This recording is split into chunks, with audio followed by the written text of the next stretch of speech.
Fala, meus amigos e minhas amigas, sejam todos muito bem-vindos a mais um episódio do nosso Max Talk, o podcast da Maxbot. O podcast que a gente conversa sobre experiência do cliente, atendimento ao cliente, marketing, vendas, enfim, todos esses assuntos que lidam direto com a forma com que você vai se relacionar com os seus clientes. E a gente sempre traz um assunto novo e, claro, um convidado sempre novo e sempre super especial. Hoje a gente vai falar sobre como aumentar o seu faturamento melhorando a experiência do cliente. Você sabe que o relacionamento e você vender para o mesmo cliente é sempre uma forma de você aumentar o faturamento, porque você já teve um custo para poder adquirir esse cliente, né? Então a gente vai explorar esse tema, que é um tema tão vital para qualquer negócio. A gente vai falar como que a melhoria na experiência do cliente ele pode ser um motor muito poderoso para aumentar o faturamento aí da sua empresa. E no mundo competitivo como hoje, não basta apenas satisfazer os clientes, é essencial também encantar esses clientes. Então, os estudos mostram que cliente satisfeito tem maior probabilidade de comprar mais, retornar, o que é crucial, né? E recomendar as suas empresas para os outros. Então, uma experiência ao cliente excepcional não apenas fortalece a lealdade e a retenção, mas também se transforma em uma baita de uma vantagem competitiva que pode impulsionar o crescimento e o faturamento. Empresas líderes no quesito de experiência do cliente reportam receitas de até 8% mais altas do que seus concorrentes, por meio da personalização, atenção meticulosa aos detalhes e a um serviço ao cliente que excede as expectativas desse cliente. Então hoje a gente vai conversar aqui com a Helenice Fanes, que é uma baita de uma especialista em experiência do cliente, uma profissional que acredita no poder das conexões humanas para impulsionar a experiências significativas. Ela tem uma sólida formação ali em engenharia de produção, em digital business, em marketing, customer loyalty. Depois ela vai explicar o que é isso para a gente poder entender um pouquinho melhor.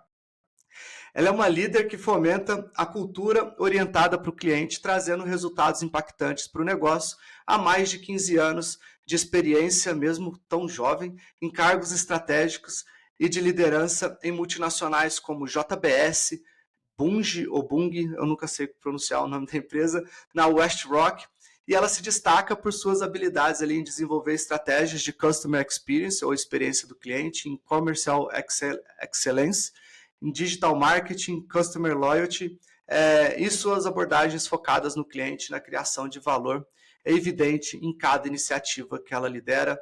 Helenice, muito obrigado aí por aceitar o meu convite ali, por ter trocado ideia comigo ali no LinkedIn, aceitar participar desse episódio do podcast. Fico muito feliz ali. E eu queria que você se apresentasse também para todo mundo que está assistindo, ouvindo a gente, e falasse um pouquinho mais sobre você, sobre sua trajetória.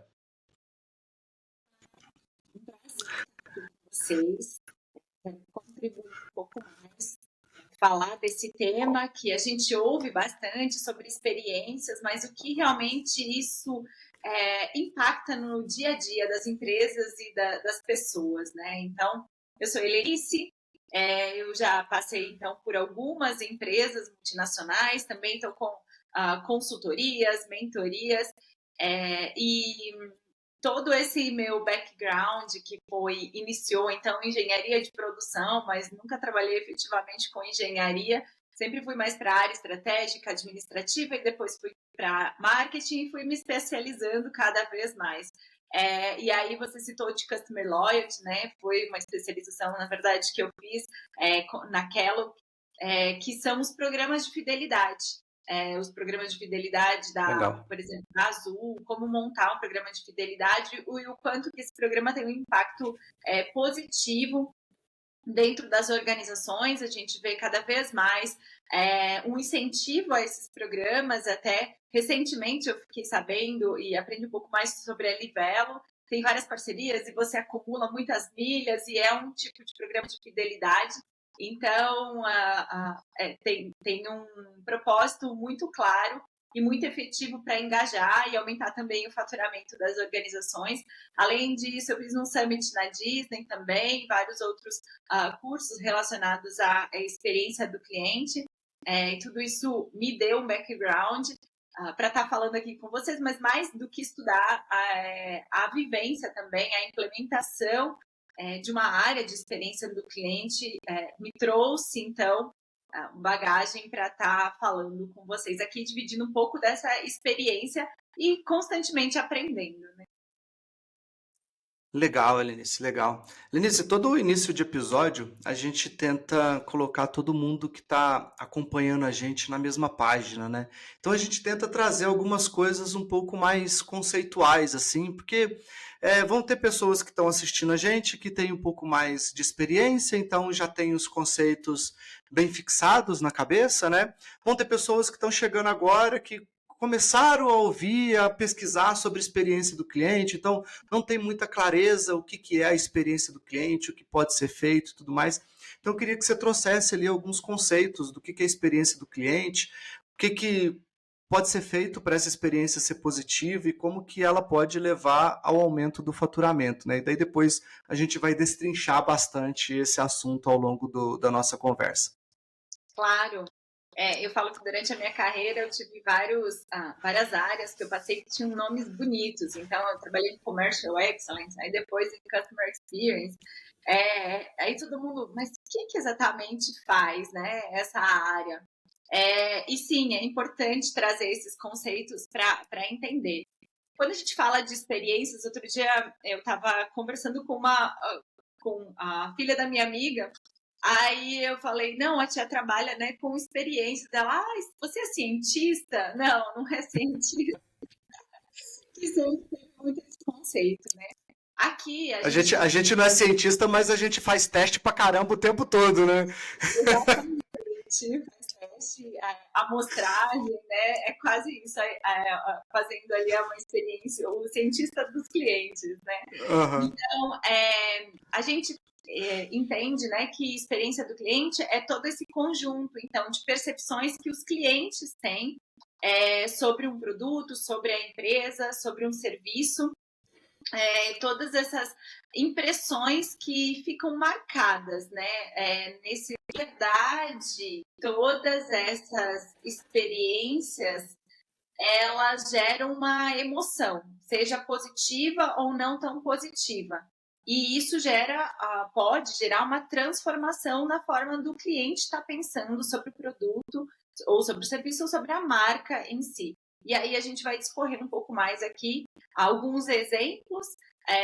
Já posso trazer, e é um exemplo bem claro, mas às vezes não está no dia a dia de todo mundo, mas a Disney sempre foi conhecida como uma grande experiência. Eu trago também aqui para o nosso país, a Havaianas também proporciona uma excelente experiência, também saiu de uma empresa de chinelos, você tinha a opção do branco com azul, branco com preto, branco com vermelho, e agora tem uma gama gigante de opções de produtos, mas mais que isso, quando você chega numa loja física ou numa loja online, você tem uma experiência diferenciada ali junto do cliente com a companhia. Então, é essa conexão entre a empresa, entre a marca, o produto, o serviço, com o cliente ou com o consumidor. Então, tudo isso gera uma experiência.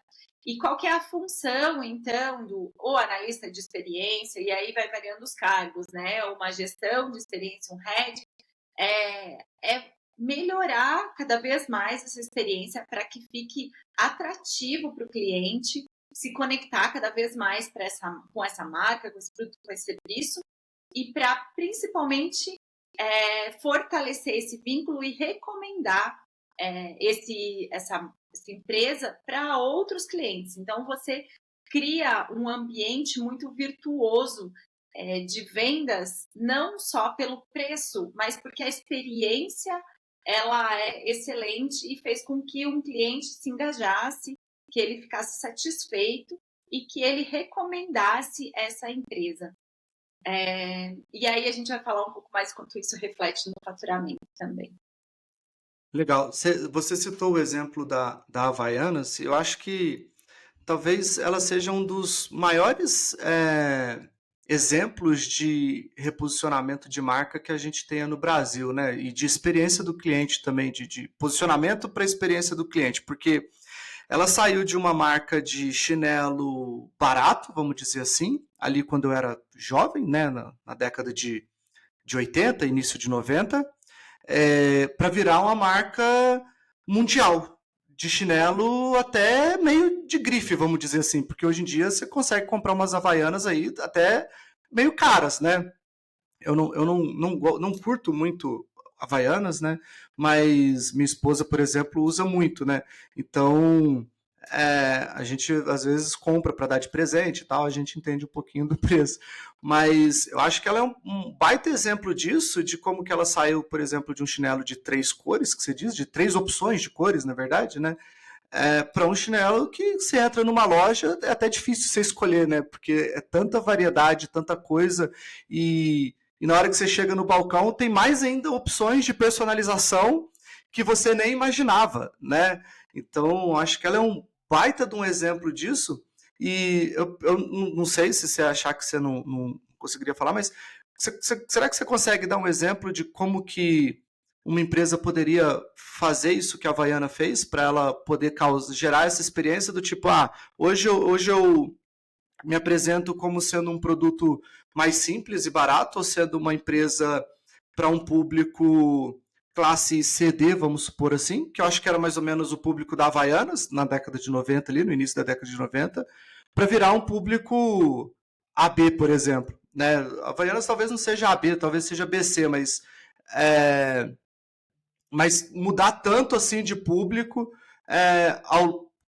em poucos anos, vamos dizer assim, né? Apesar da gente estar em 2024, mas a Havaianas teve no início de 2000 ali, ela já se reprogramou todo para uma nova abordagem, né? E isso tudo tem a ver com a experiência do cliente. Eu queria que você falasse um pouquinho sobre isso para as pessoas poderem, por ser uma marca brasileira e que tomou conta do mundo, né? Acho que fica mais fácil nós brasileiros entender um pouquinho como isso funciona, até mais do que falar da Disney, né? Porque tem muitas pessoas que não foram, não tiveram oportunidade de ir até a Disney e tal. E daí a gente vê isso acontecendo no Brasil, uma marca que está dentro das nossas casas desde de muito tempo atrás, talvez a gente consiga enxergar isso de uma forma melhor.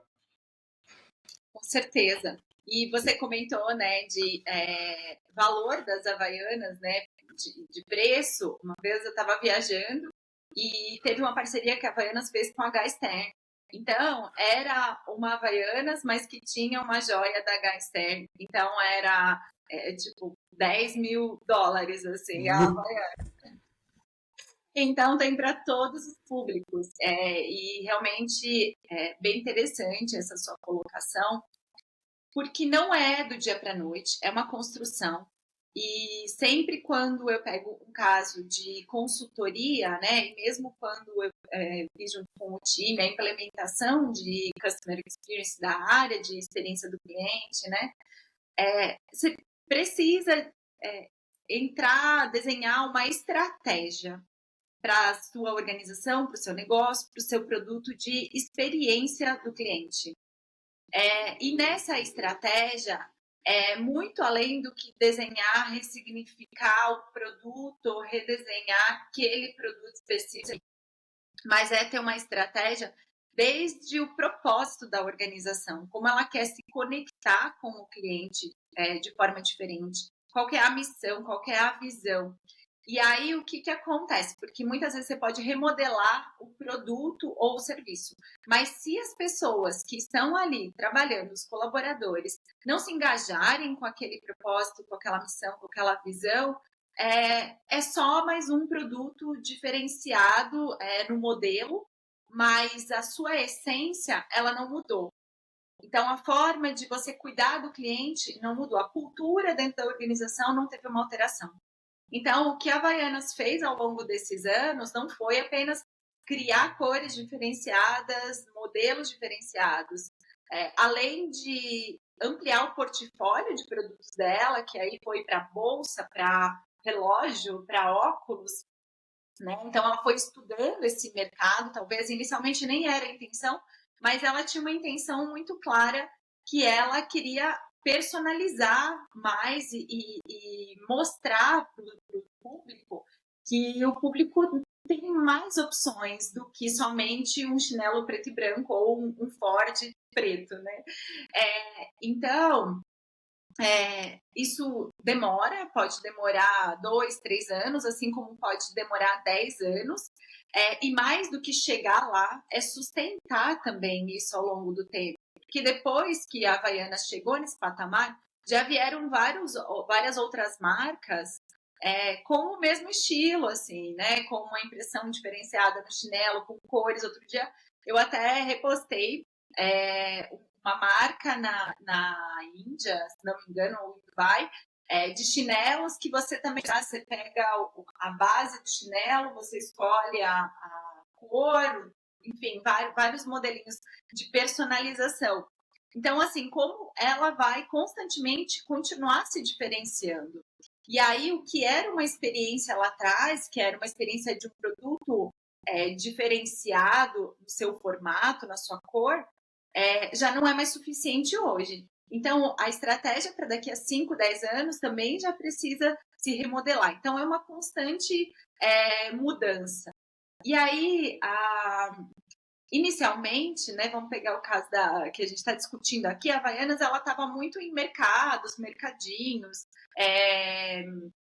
lojas, né? Então, ela escolheu também abrir as suas próprias lojas. E nessas lojas físicas, são lojas conceitos que ela consegue entregar melhor essa experiência. Então, ela cuidou de treinar as pessoas. Então, você chega lá naquela loja, tem um atendimento onde você tem uma liberdade, né, para fluir dentro daquela loja e fazer a sua escolha, mas também, se você quer personalizar, você pode personalizar. E uma coisa muito marcante da Havaianas, que me recordei agora, é que ela trabalha bastante com marketing sensorial. Então, é uma memória muito afetiva quando você entra na loja, aquele cheiro da Havaianas. É muito marcante. Então, mesmo quando você até comentou, né, compra para presente, final de ano, quando tem amigo secreto, geralmente, ou pela embalagem ou pelo cheiro, você já sabe que você está recebendo Havaianas e sempre é um presente legal, né? Então, ressignificar constantemente, assim, o que é essa experiência para esse público, o que é a experiência para uma criança que está entrando lá dentro da loja. Então, até a parte de colocar os chinelos, ela é mais baixa, tem bancos menores para as crianças, então dá oportunidade para tudo. É pensado em todos os públicos, porque tem vários produtos ali, produtos diferenciados, para você utilizar, comprar, né? E também dar de presente. Acho que esse ponto também, eu quero dar uma Havaiana de presente. Não, mas você pode dar um vale, né? Um voucher. Essa adaptação que ela foi fazendo. E aí, expandiu muito a venda de Havaiana. Hoje tem até na farmácia. Só que aí é uma experiência um pouco diferenciada. Não vai ter uma pessoa ali. Mas é para aquele público que já sabe o tamanho, às vezes não quer uma variedade grande, mas eu só preciso de uma Havaianas porque eu esqueci a minha, ou eu preciso ir, sei lá, na piscina e aí eu preciso uma Havaianas, então aquele produto rápido, de consumo rápido. Então, ela sabe se posicionar muito bem em determinados ambientes onde ela comercializa, assim como no site, você também tem uma experiência bacana ao comprar o produto. Legal. E isso acaba introduzindo a próxima pauta aqui, que é como que essa experiência positiva pode levar ao aumento do faturamento, né? Então, você começou a falar ali no caso da Havaianas, né? Então, tem o sensorial ali da loja, né?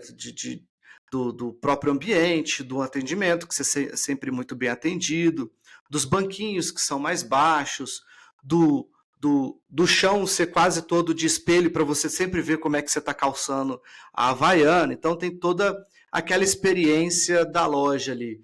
E é lógico que aquilo ali tudo foi construído ao longo de tempos e ao longo de estudo, né? Não foi assim, e se a gente colocar um espelho, né? Não foi quando foi construir a primeira loja modelo, vamos dizer assim, e se a gente colocar espelho no chão para as pessoas verem? Talvez essa ideia não tenha saído logo de cara, né? Ou tenha sido aceita logo de cara, né? A gente não sabe quem estava ali por trás da gestão. Então, como é que as empresas podem pensar nessa experiência para poder elevar esse faturamento ali? O que elas devem pensar em termos talvez mais estratégicos para ela poder pensar na experiência do cliente com foco no aumento do faturamento, sim? Claro. Bom, mas você tinha me feito uma pergunta, então, também, como as marcas, né, assim como a Havaianas, elas podem se diferenciar. E eu vou complementar e também já vai respondendo Claro. esse ponto do faturamento. Então, eu falei da estratégia. A estratégia, então, é o norte que a organização vai ter para como ela vai se remodelar para os próximos anos em experiência, entregar uma melhor experiência. Isso tudo vai também fluindo dentro da organização e criando uma cultura positiva, olhando para esse ponto de vista do cliente, para não ser o foco, o produto. Então, para a gente, o que a gente vê hoje é que as empresas se apaixonam muito pelo seu produto. E aí acaba não ouvindo tanto o cliente e aquele produto já está um pouco saturado e aí acaba caindo vendas e tudo mais. E aí, um outro ponto que é importante é fazer um mapeamento da jornada desses clientes. Então, entender esse comportamento. Qual que é esse cliente? Vamos dizer que a gente está lançando um produto. Então, qual que é esse meu público? Mas não no sentido só idade, faixa etária, mas o que ele consome, onde ele vive. É tipo o Globo Repórter, né? Quem é essa pessoa? Onde ela vive? O que ela come, né? Do que ela se alimenta. Então, entender realmente o dia a dia daquela pessoa, porque é essa pessoa que vai estar consumindo o seu produto, utilizando o seu produto. E mesmo que não seja um produto novo, mas eu tenho já um produto no mercado e eu quero entender um pouco mais desse público. Então, mapeia o ICP, mapeia a persona. Então, você vai conseguir identificar quais são, no geral, esses públicos que estão utilizando, consumindo o meu produto. Além disso, mapear qual que é a jornada que esse cliente faz até chegar a comprar o produto, mas também depois de consumir, depois que ele já consumiu, utilizou o produto, qual que é esse pós-vendas, né, esse pós-consumo, pagamentos. Então, toda a jornada do cliente, que esse é um ponto bem importante, assim, core da parte de experiência do cliente. E o que acontece? Quando se mapeia a jornada, é possível ver muitos pontos internos de melhoria que precisam serem feitos. Então, você começa a observar, nossa, não tenho feedback suficiente dos meus clientes, então eu preciso buscar mais ouvir esses clientes. Tá, eu tenho dados consideráveis para fazer alguma análise aqui. Eu percebi que talvez a hora do atendimento é um momento que está muito crítico e o time de atendimento não está conseguindo dar o retorno rapidamente para esse cliente ou resolvendo as situações rapidamente. São pontos que são melhorias internas que precisam ser feitas. E a partir do momento que você começa a fazer essas melhorias internas, esse cliente ele já começa a consumir mais ou mais rápido. Então, o retorno é muito rápido quando você identifica a jornada e identifica pontos que precisam serem trabalhados internamente. Então, esse já é um ponto que a gente pode identificar como um fator que ajuda a elevar o faturamento dentro da organização. Quando a gente olha para o que o cliente está dizendo de nós, sobre nós, faz essa análise interna e identifica quais são os pontos que a gente precisa melhorar e começa a atuar em cima disso. Um exemplo, eu tenho um produto que eu vendo pelo site. E aí, sempre na hora de fazer a compra ali, o cliente deixa o produto no carrinho ou passa muitas etapas até ele concluir, ou na hora do pagamento dá um erro. E às vezes eu não estou observando isso, eu não estou ali constantemente, mas se eu consigo captar os dados e analisar e ver que o cliente está parando no carrinho, ele não está finalizando a compra, ou ele está passando por uma determinada etapa e depois não está avançando, isso são sinais, né? São dados que estão dizendo, olha, tem alguma coisa aqui que está fazendo ele não concluir. E aí você precisa ter esses dados para levar para as áreas, né, internas e falar, olha, preciso olhar isso daqui, a gente precisa trabalhar em ações ágeis, né, para dar um retorno aqui para o cliente e fazer testes. Eu falo bastante assim, a gente precisa errar rápido. Então, assim, às vezes, como você comentou, né, da Havaianas, não foi rápido para saber que precisava colocar um espelho ali, mas foi testando, foi colocando foi tirando, foi, né, analisando o que dava retorno. Então, todas essas informações de mapeamento de jornada, elas são proativas no sentido de você ir lá e buscar esses dados, mas também precisa ser constante e olhar os dados que já estão entrando dentro de casa, tanto de reclamação quanto de visitação do site, visitação da loja, acessos, ligações. Então, hoje as empresas têm muitos dados, mas às vezes esses dados eles não são registrados. E com a inteligência artificial, a gente tem muita facilidade de debulhar esses dados, né? E trazer insights positivos para a organização. Mas primeiro você precisa registrar isso, porque hoje os dados são o nosso petróleo, né? Ele é muito valioso. Só que se a gente não saber lidar com isso, não saber transformar esse dado em fatores positivos, insights positivos que nos ajude a crescer, melhorar como organização, isso não adianta de muita coisa. Eu peguei um dado aqui da Forrester que trouxe que empresas, né, que investem, então, em experiência do cliente, elas têm 5,7 vezes mais receita do que aquelas empresas que não investem nada em experiência, que são retardatárias. Então, tem vários dados super significativos. Tem um outro dado também da Harvard que fala que clientes que tiveram experiências melhores, eles compram e gastam até 140% a mais do que em lugares que eles não tiveram experiências tão positivas. Então, hoje a gente já tem vários dados, várias pesquisas que mostram o quão é positivo você trabalhar com experiências e ir se diferenciando no mercado. Não, isso é muito legal. Teve um outro episódio aqui que a gente já gravou vários, eu nem vou lembrar qual que é o número do episódio, mas a gente trouxe um dado que se você melhorar a sua taxa de recompra em 5%, ou seja, os clientes que já compraram de você continuarem comprando de você, se você melhorar essa taxa em 5%, isso pode representar um aumento no seu faturamento de 98%. Mas você só vai conseguir melhorar esses 5% se você melhorar a experiência do cliente. Né? Então, por isso que eu gosto de destacar essa melhoria na experiência do cliente, porque não tem nada mais eficaz para poder aumentar o faturamento do que você fazer um bom tratamento desse cliente. Né? Porque, cara,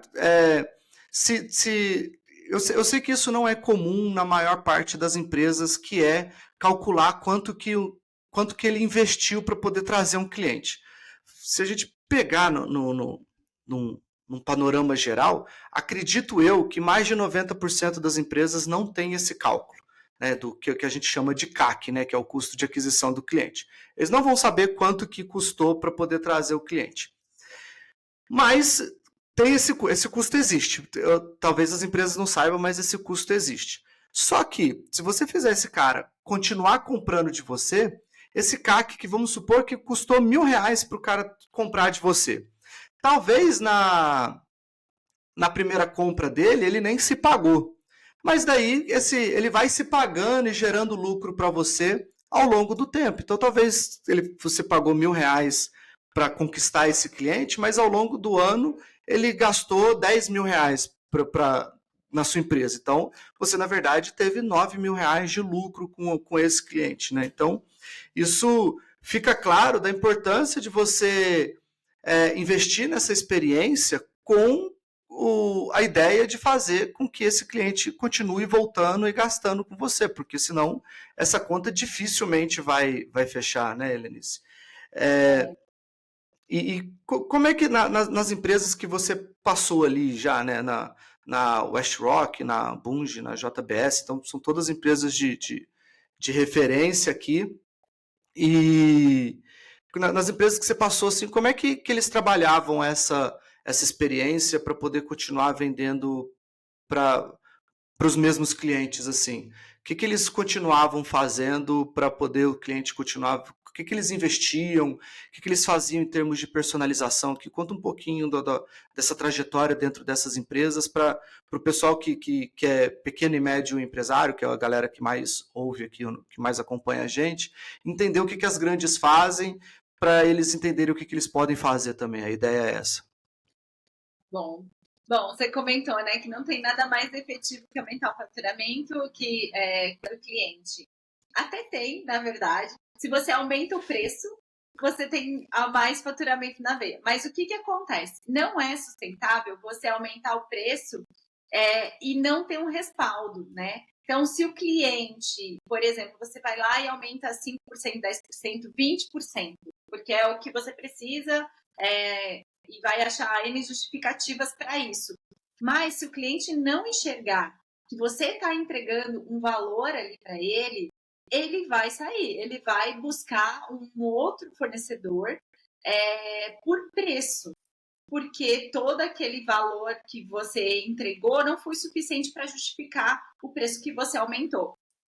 Então, e esse valor que é diferente de preço são as experiências que você está entregando. Então, nas empresas que eu passei, a gente trabalhava muito com essa questão de valor.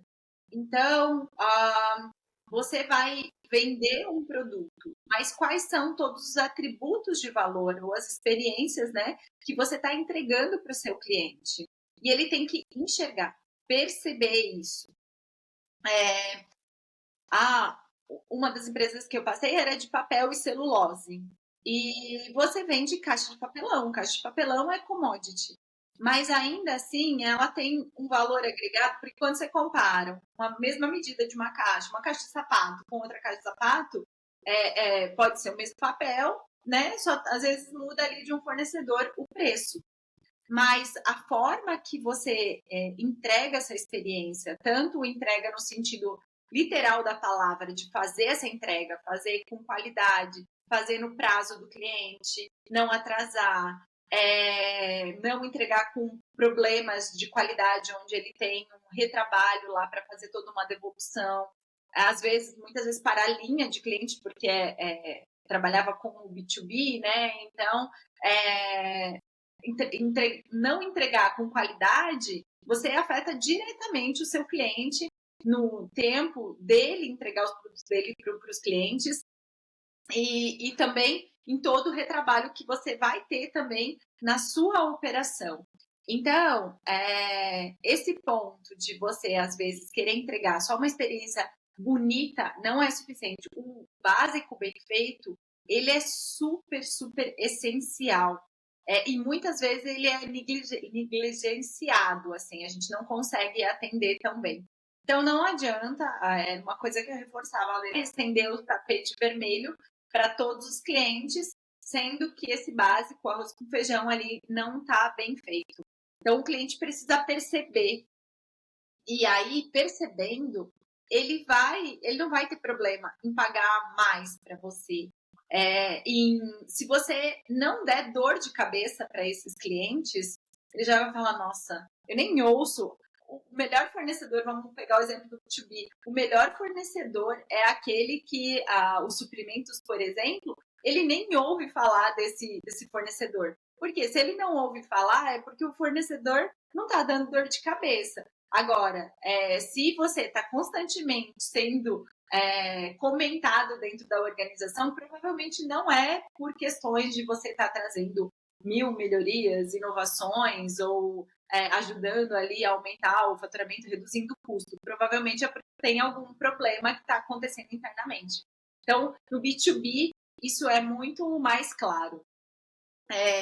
Para os consumidores finais, né, essa questão de você também estar sempre com um olhar nesse consumidor, mas geralmente, assim, cada pessoa vai ter o seu jeito de comprar, mas quando você estuda o seu consumidor e entende que são os estilos de clientes, consumidores que entram na sua loja, que vão no seu estabelecimento, compram o seu produto pelo site, você vai conseguindo, então, cada vez mais ir personalizando essa experiência. E essa personalização, de novo, ela não precisa ser individual, ela pode ser um pouco mais coletiva, mas ainda assim o consumidor vai entender que aquilo está sendo feito especialmente para ele.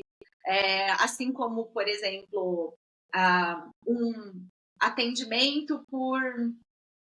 quando eu abro talvez um site e aí eu quero falar com algum atendente. Então, abre lá um chatbot. Mas eu tenho ainda assim, em alguns lugares, a opção de falar com uma pessoa humana, que eu gostaria de estar conversando para resolver o meu problema. Agora, o que acontece? Muitas empresas automatizam e colocam todo mundo no mesmo cesto, pensando, não, então essas pessoas vão falar só com o chatbot, não vai mais ter a opção de humano. Não, eu preciso ter, porque tem pessoas que querem continuar falando, tem aquelas que querem falar por e-mail. Então, eu dar essa opção, essas multi-opções, né? Assim como vender por canais diferenciados. Então, quanto mais você consegue ampliar isso e dar um atendimento bom para os clientes, maior vai ser a quantidade de vendas que você vai ter. Claro, aumenta também o trabalho no sentido de mais canais para você administrar. Mas aí você faz a análise do custo-benefício e vê que, com certeza, esse cliente que talvez está entrando agora por um site, se eu tenho uma loja física, mais para frente ele pode estar indo numa loja física também. A gente tem visto também essa migração, né, dos shopping centers, principalmente durante ali a pandemia, né, todo mundo foi para online. Se acostumou um pouco no online, mas agora tem muita gente voltando também para a loja física, porque gosta dessa experiência da loja física, de provar, de sentir. Então, conhecer. Eu reforço bastante isso, que é conhecer quem que está comprando de você e ser intencional, então, na sua venda, na experiência que você proporciona para cada uma dessas pessoas e CT que você identificar. A gente sempre fala bastante aqui sobre a importância da personalização do atendimento, né? E daí você destacou que esses dados também eram utilizados para esse processo de personalização do atendimento, né? Como é que vocês tratavam essa personalização lá? Vocês dividiam ali as 3 empresas que você trabalhou ali, você atendia basicamente B2B, né? Então você dividia ali os negócios, a personalização em faturamento das empresas, tamanho, número de colaboradores. Qual que era o nível de personalização que vocês utilizavam para você gerar mais conexão com essas empresas? E o que você acha que os pequenos e médios podem fazer para poder gerar essa personalização, para eles se conectarem melhor com os clientes dele e como comunicar melhor com esses públicos mais personalizados ali? Bacana. Bom, nas experiências que eu tive, como a maioria era B2B, quando você fala no B2B, tem uma complexidade um pouco alta, porque você não tem uma pessoa só que você trata lá dentro, né? Então, por exemplo, o comercial vai vender, ele vende para geralmente uma pessoa lá de compras, de suprimentos. Mas quem vai utilizar aquele produto, quem vai receber aquele produto é uma outra pessoa. Quem vai utilizar é uma outra pessoa. Então, foi um desafio até nesse sentido, assim, para quem que a gente vai fazer as pesquisas, né? Quem que vai responder isso daqui? Porque a pessoa que comprou não é a que está usando.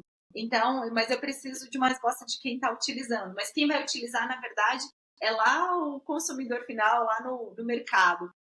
Então, foi um desafio nesse sentido.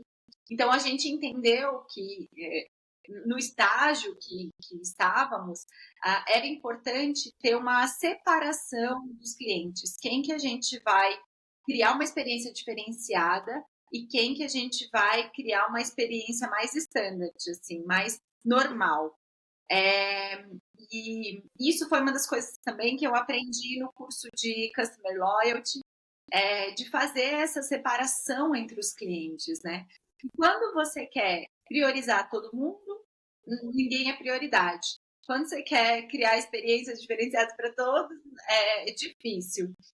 Mas sempre tem aqueles clientes que compram mais, que gastam mais, então, com você, que tem uma afinidade maior. Então, nós criamos critérios para classificar esses clientes. Quem são os clientes que, olhando o Lifetime Value, né, o LTV, elas trazem um maior valor para a organização. Porque, querendo ou não, a gente olha para os clientes, mas tem que olhar para o negócio, para a sustentabilidade do negócio também, né? Então, assim, tudo vai se justificar se para o negócio também estiver bom. Terão alguns investimentos que serão feitos meio assim, vou arriscar porque eu acredito que isso vai funcionar. Mas a maioria dos investimentos que são feitos, principalmente em marketing, experiência do cliente, enfim, eles são pensados em qual retorno que vai dar para o negócio. Então, a gente fez uma classificação desses clientes. Quem são os clientes mais estratégicos para a organização? E para esses clientes mais estratégicos, considerando aí vários pontos, que tipo de atendimento a gente vai ter? A gente vai ter uma pessoa mais sênior, né? Um time de atendimento mais sênior para atender eles. A gente vai ter um canal diferenciado. Então, a gente foi separando dentro da organização quais seriam essas entregas que a gente faria para esses clientes. E tem os clientes A e tem os clientes B. Então, para os clientes B, é isso. E nada impedia do cliente ser reclassificado.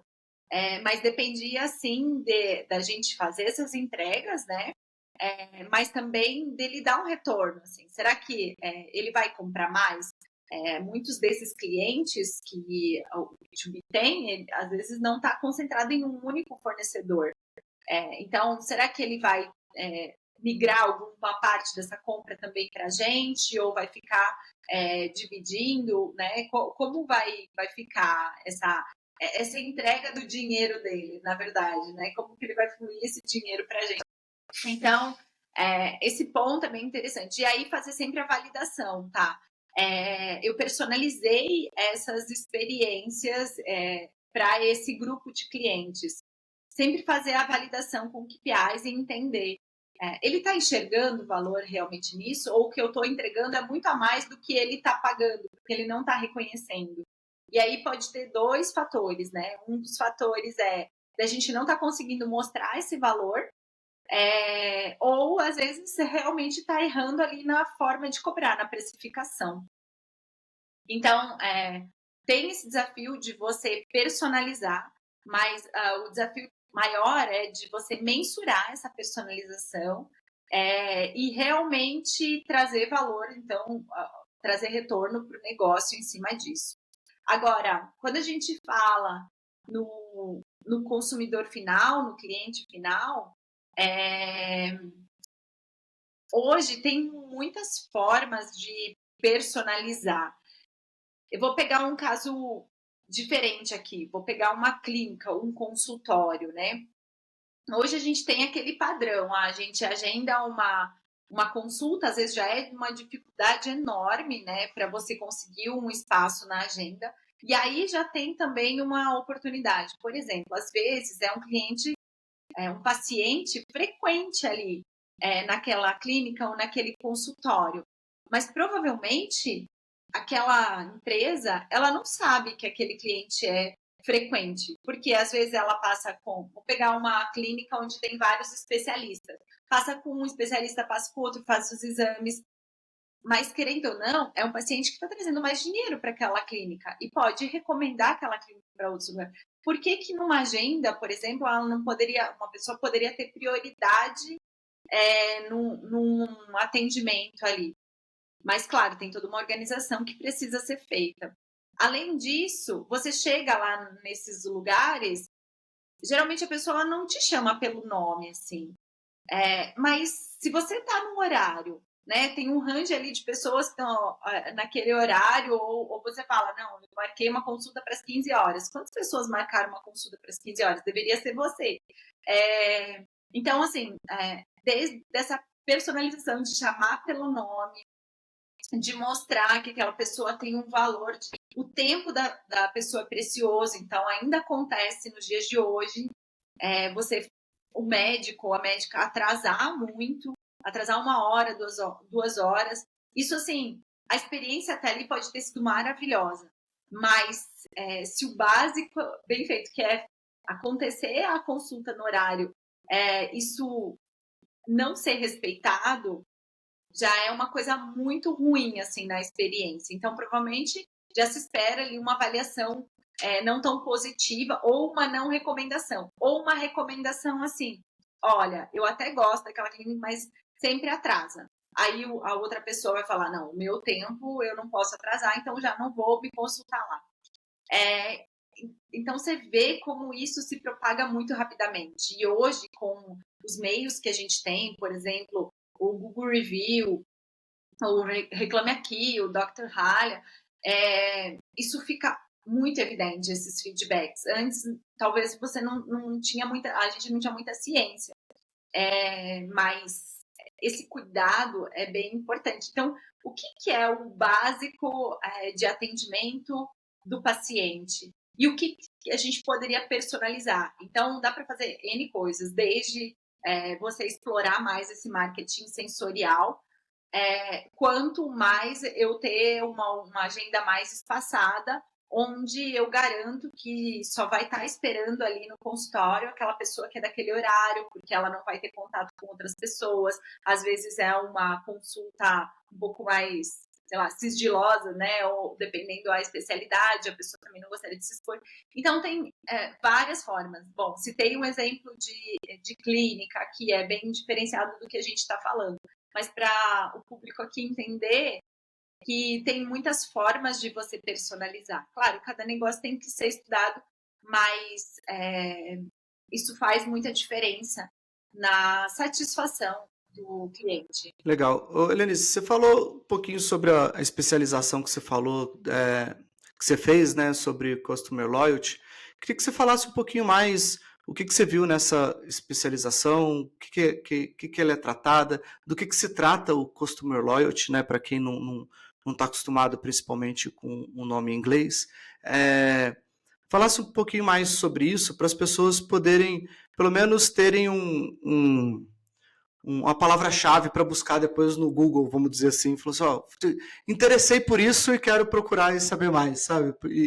E tentar buscar mais coisas ali, e eu acho que tem muito a ver com o que a gente trata aqui todos os dias e tal. Então, queria que você falasse um pouquinho mais sobre o que você viu no curso, que você acha que é importante as empresas, que você aprendeu ali, que é importante as empresas aplicarem. Eu queria que você falasse um pouquinho mais disso.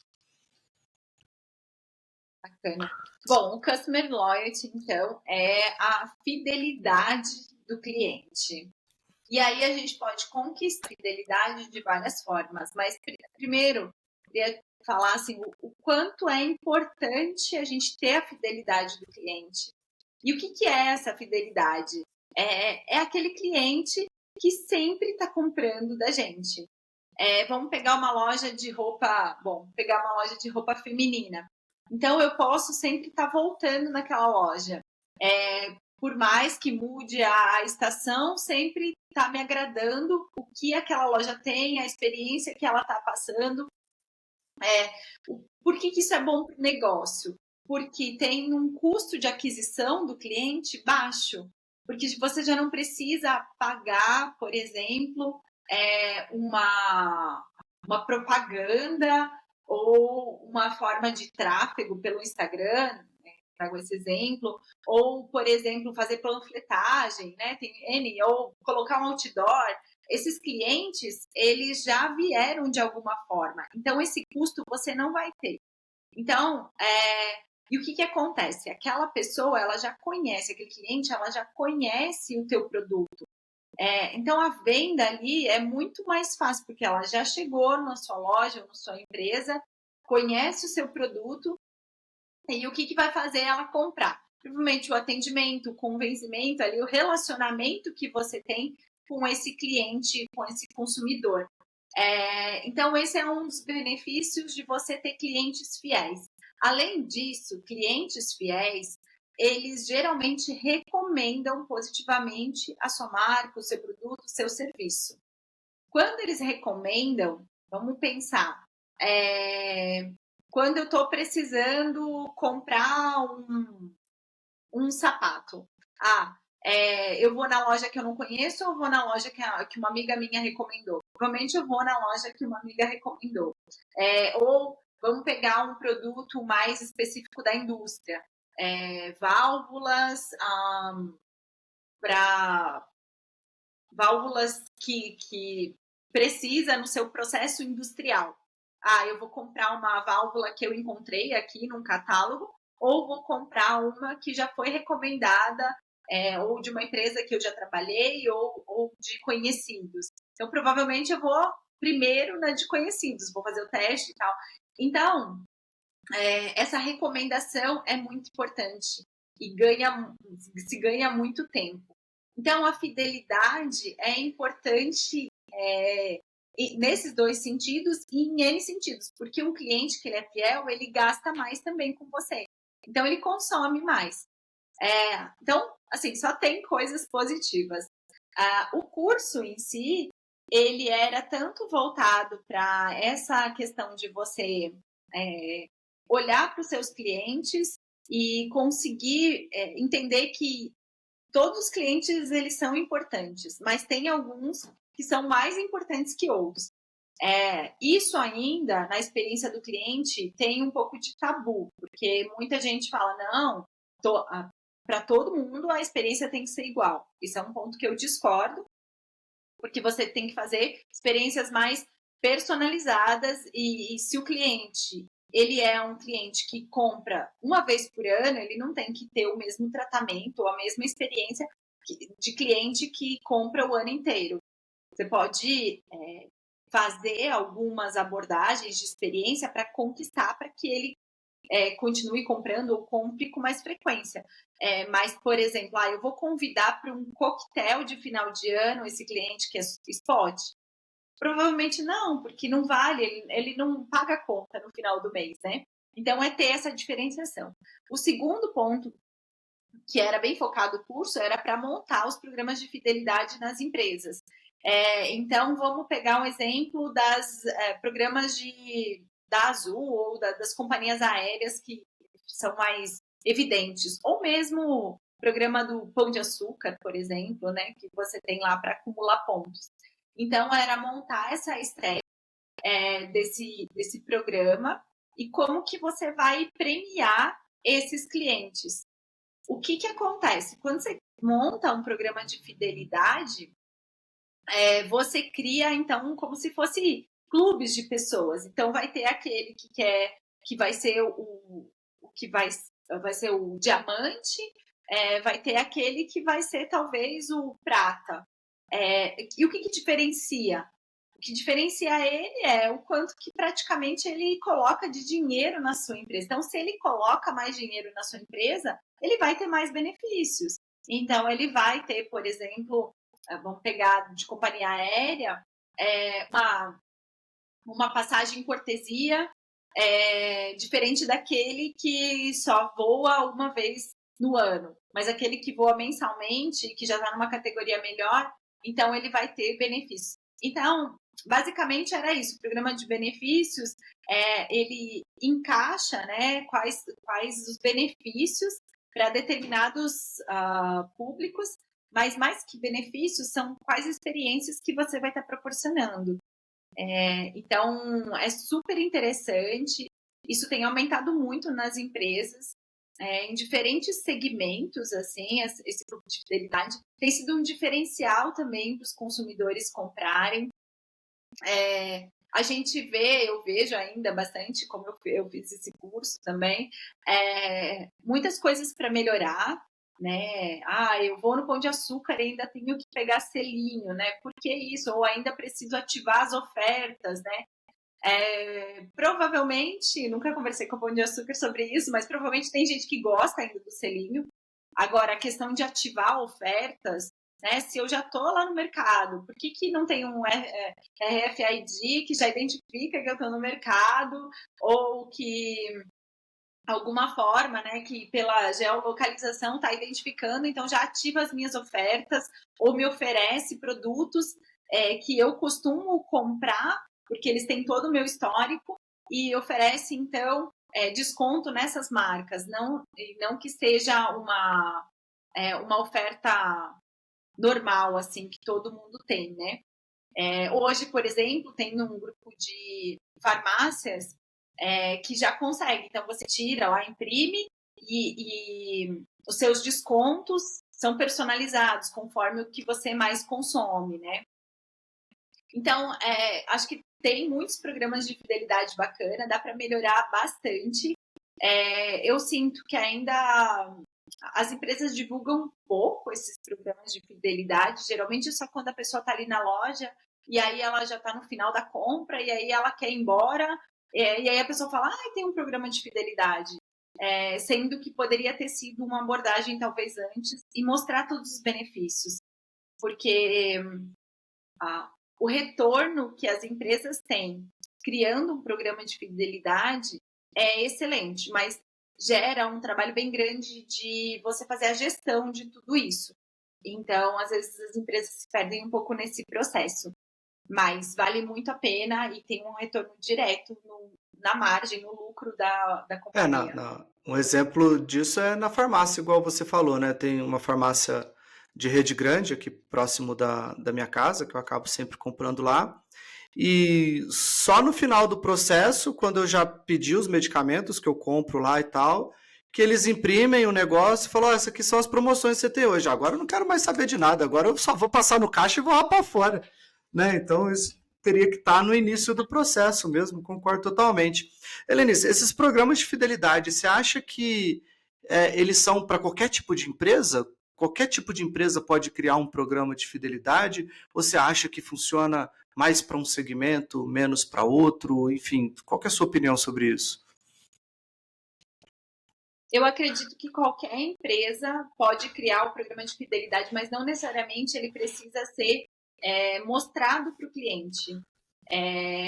O exemplo é usar essa classificação que pode ser feita do programa de fidelidade. Então, eu categorizo, né, os meus clientes diamante, ouro, prata ou qualquer outros termos que forem usados, mas muitas vezes mais benefício interno. Então, eu identifico para a empresa quem são esses clientes mais importantes. Porque hoje, muitas vezes, quando vamos pegar um atendimento, ou o comercial até sabe mais dos dados, né? Mas vamos pegar o time de pagamento, ou o time de qualidade. Então, eu tive um problema de qualidade num produto. E eu tenho que fazer a devolutiva desse produto para a empresa e a empresa tem que tratar esse produto e fazer uma devolutiva para mim. Às vezes, eu sou um cliente muito fiel, o melhor cliente da organização, mas eu entro na fila igual a todo mundo. E isso não é legal, né? Porque eu, sei que eu gasto bastante nessa empresa com esse produto, eu poderia ter um atendimento diferenciado. Então, o que é bacana, assim, quando você monta um programa de fidelidade, ou pelo menos essa classificação de quem são os clientes importantes, você mostrar para a sua organização, para os seus funcionários. Esse cliente aqui é importante. Vamos desenhar uma estratégia de experiência diferenciada para ele? E aí, não necessariamente ele precisa saber que ele é o mais importante. A maioria das vezes, nesse caso, ele nem sabe. Mas é para você ir aculturando as empresas. Eu não entendo hoje que todos os segmentos se beneficiariam com um programa de fidelidade, mas principalmente o B2C, tem muitas vantagens em aplicar. E aí no B2C, olha, eu não posso generalizar, senão eu estaria... mas vamos pegar a Amazon, né? Eu saber que na Amazon eu sou uma cliente premium, não só porque eu pago ali talvez o Amazon Prime, mas porque realmente eu consumo, ou de repente eu estou consumindo tanto da Amazon Prime que eles vêm e me falam, olha, você já tem a característica, ou vale mais o benefício de você ter o Amazon Prime do que você ficar pagando frete e não ter a assinatura aqui. Então, eu acho que esse tipo de monitoramento que você tem com os seus clientes e você criar esses programas de fidelidade traz muitas vantagens, mas para isso acontecer, a empresa precisa ter uma maturidade na recepção e na curadoria dos dados, porque senão essas informações elas não vão valer tanto dentro da organização, sabe? Uma empresa que eu acho que faz isso que você falou muito bem é o Mercado Livre, né? Porque de acordo com o que você vai comprando, com a recorrência, com quanto que você gasta ali, você vai... Tem as classes lá, eles falam um nome mais bonitinho do que isso, eu não vou lembrar agora, não. Mas tem as classes lá, e eu acho que a última é a D ou a E, alguma coisinha, que daí você tem frete grátis em compra acima de R$ 50. E no Mercado Livre, quase qualquer coisa que você for comprar ali hoje em dia custa R$ 50, né? Então você tem frete grátis em quase tudo que você vai comprar. Então acaba sendo um baita no benefício e é um programa de fidelidade. Mas eu fiz essa pergunta porque, assim, eu sou a pior pessoa para gerenciar um programa de fidelidade quando me oferecem, né? Aí vou dar um exemplo. Por exemplo, uma pizzaria, eu peço uma pizza, ele me vem com aquele cartãozinho que eu tenho que preencher 10 selinhos para poder ganhar uma pizza. Cara, eu acho que eu nunca na minha vida consegui completar 10 selinhos. E não é porque eu não como 10 pizzas, mas é porque, até para um bom gordinho, facilmente eu como 10 pizzas em alguns meses, né? Então, mas é porque eu perco aquele negócio. Então, é isso que eu falo, eu gerenciar o negócio, sabe? Eu perco aquele negócio e eu nunca compro na mesma pizzaria porque a de calabresa é mais gostosa em uma, a de frango catupiry é mais gostosa na outra. Então eu vou alternando para poder não ficar um bagulho meio enjoativo e tal.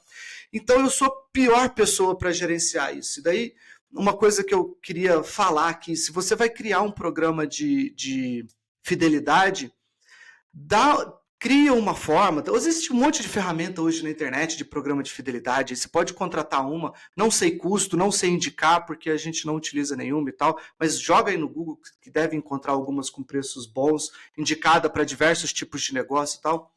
Mas uma forma da empresa gerenciar o programa de fidelidade para o seu cliente.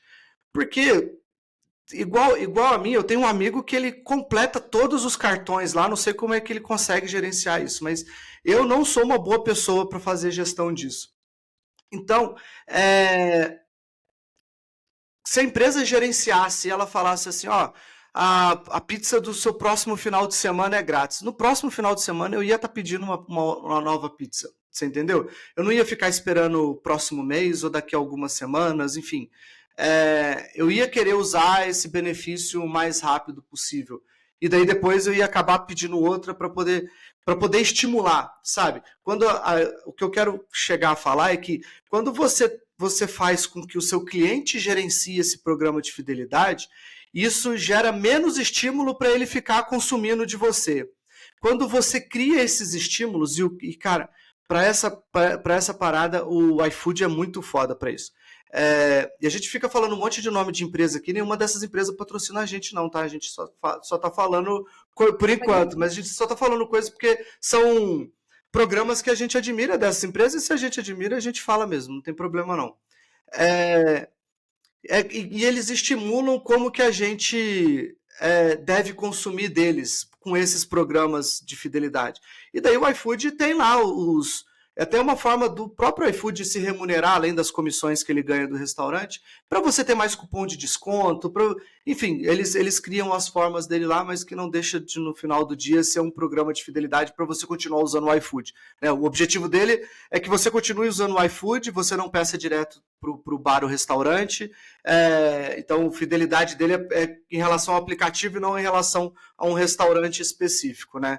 Mas eles fazem isso muito bem, mas são eles que gerenciam. Eu não preciso saber quantos cupons eu tenho disponível, quantos reais eu tenho disponível no cupom, enfim, eu não preciso ficar gerenciando nada disso, é eles que fazem. Então, você que tem aí um bar ou restaurante ou qualquer outro negócio, eu estou citando o exemplo da pizza porque foi o que me veio na cabeça agora. Mas se você tem isso e quer criar um programa de fidelidade, use uma ferramenta que você gerencie isso e você fale para o seu cliente, vou te mandar os estímulos pelo WhatsApp, vou te mandar os estímulos pelo aplicativo, instala o aplicativo aí, vou te mandar esses estímulos pelo aplicativo, enfim, vai ter N formas de fazer isso. Mas que você crie esses estímulos, você gerencie isso para o seu cliente, porque vai fazer com que ele consuma mais de você e não ele ficar gerenciando isso, porque eu nem sei quando foi a última vez que eu peguei um selinho desse. Eu até falo para o motoboy, nem precisa me entregar, porque eu nem sei onde estão os meus aqui, então eu nem vou guardar, então pode deixar para outro aí, que não vou precisar usar. Então acho que essa é uma recomendação legal para quem está pensando num programa de fidelidade, porque eu sinceramente eu acho que funciona muito bem. Tem um amigo que, cara, aproveita todas as fidelidades que ele puder usar, mas eu não sou a pessoa. Eu sou a pessoa que compra sempre do mesmo lugar, eu compro sempre de 2 ou 3 pizzarias aqui da minha cidade, porque são as pizzas que eu gosto. Estou sempre comprando deles, mas eu nunca consegui completar uma cartela, né? Porque eu perco a cartela. Então, acho que isso é. Sim, no seu cadastro, de alguma forma, eles têm isso. Só que eles não estão usando esses dados, tanto que eu não preciso passar meu endereço, não preciso passar nada quando eu peço. Eu só falo assim, me manda uma pizza grande de não sei o quê. Eu só peço isso e pago, né? Ou falo que eu vou pagar o motoboy quando entregar, ou eu faço o Pix. Mas é só isso que eu faço, não preciso mais informar nada. Mas o programa de fidelidade acaba ficando devendo nessa questão, porque eu não sou a melhor pessoa para gerenciar isso. E provavelmente, igual a mim, deve existir tantos outros aí, e vocês acabam perdendo negócio por causa de um perfil parecido com o meu, né? Exato. E assim, o que eu trago aqui de insights em relação a isso, né? Primeiro, você conhecer, então, o seu consumidor. Não quer dizer que ele precisa abortar de vez essa parte mais física, assim, de ter ali a rodinha da pizza e você ir completando, porque vai ter gente que gosta disso. Mas, quando a pessoa não completou, por exemplo, 12 pedaços ali, você avisar ela pelo WhatsApp, ou já no pedido, olha, esse é seu 10º pedido. Tem os dois, porque vai ter a galera que gosta de controlar. Eu quero controlar porque eu não confio no estabelecimento, tipo assim, né? Que vai ter a galera cética, né? Eu quero controlar porque eu não confio. Não, beleza, toma aqui o selinho, controla. Eu confio no estabelecimento, na hora que der as 10 pizzas, eu sei que eles vão me mandar, me avisar e vão me mandar uma. Então, beleza, vai existir vários perfis e o estabelecimento tem que estar preparado para isso, sim. Então, eu acho que tem que ter os dois, na verdade. Exato. Então, assim, o que eu falaria, provavelmente o que está acontecendo?